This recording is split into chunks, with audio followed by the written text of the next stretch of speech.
বিদ্যুৎ উৎপাদনের নামে চুক্তি, আর সেই চুক্তির খেসারত দিচ্ছে পুরো দেশ।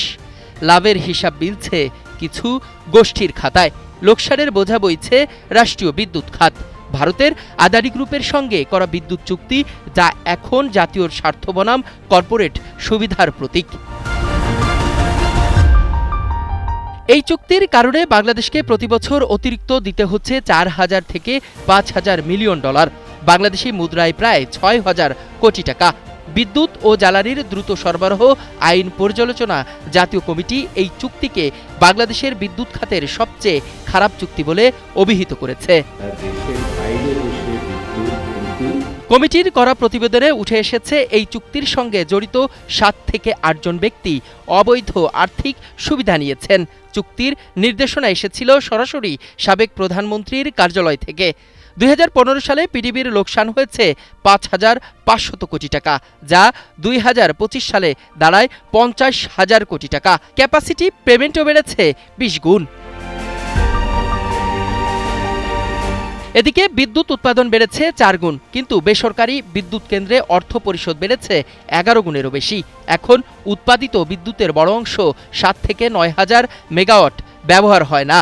তবুও শুধু ক্যাপাসিটি পেমেন্টই বছরে খরচ হচ্ছে 99 থেকে 165 হাজার কোটি টাকা। চুক্তির নকশায় যেটা দেখা যায় যে 20 থেকে 25 বছরের একদম ঘর ভাড়া দেওয়ার মতো, অর্থাৎ জ্বালানির দাম বাড়লে সরকার দেবে, ডলার বাড়লে সরকার দেবে, বিদ্যুৎ ব্যবহার না হলেও সরকার দেবে। জীবনের সব আয়োজন এখানে একসাথে। যে লাভটা নিজের, ঝুঁকিটা সমাজের, এই ধরনের চুক্তি নকশা করা হয়েছে এবং এর ফলে ব্যয়মূল্য আর সেবার যে একটা সংযোগ ছিল, সেই সংযোগটা সম্পূর্ণ বিচ্ছিন্ন হয়ে পড়েছে।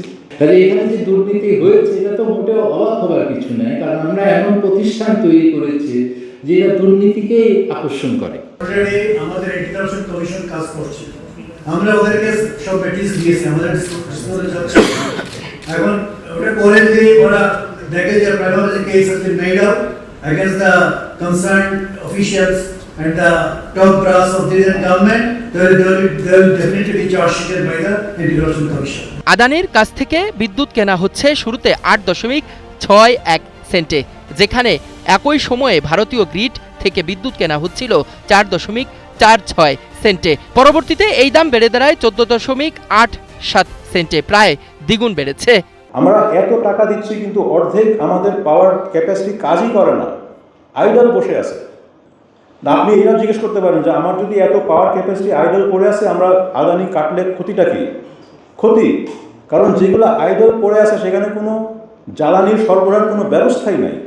এই যে একটা মানে সাংঘাতিক যে ক্ষতি করে গেছে আওয়ামী লীগ আমাদের রাষ্ট্রের, আমাদের দেশের, অবিশ্বাস্য।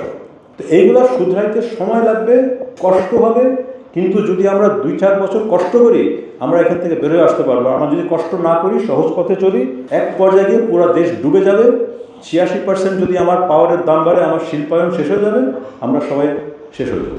জাতীয় কমিটির সুপারিশ, সব বিদ্যুৎ চুক্তি প্রকাশ্যে আনতে হবে, প্রতিযোগিতামূলক দরপত্র ফিরিয়ে আনতে হবে, আর দুর্নীতির প্রমাণ মিললে চুক্তি বাতিল করতেই হবে। প্রশ্ন একটাই, নতুন সরকার কি আদানি চুক্তিতে সেই কঠিন সিদ্ধান্ত নেবেন? ইখলাসুর রহমান, কালের কণ্ঠ।